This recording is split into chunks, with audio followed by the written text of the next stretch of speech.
Hi friends, మా చిన్నోడిని హాస్పిటల్లో చూపించిన తర్వాత మలబార్ గోల్డ్ పక్కనే ఉన్న అరణ్య రెస్టారెంట్కి అయితే వెళ్ళాము. వెళ్ళగానే paya soup and dum biryani order అయితే ఇచ్చాము.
తినడం కంప్లీట్ అయినాక ఫింగర్ బౌల్ అయితే వచ్చింది.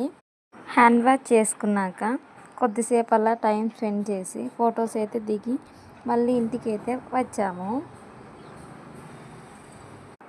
చూస్తున్నారు కానీ సబ్స్క్రైబ్ చేయట్లేరు, చేసుకోండి. మీరు ఈ వరంగల్ హన్మకొండ సిటీలో ఉంటే అరణ్య రెస్టారెంట్కి అయితే విజిట్ చేయండి.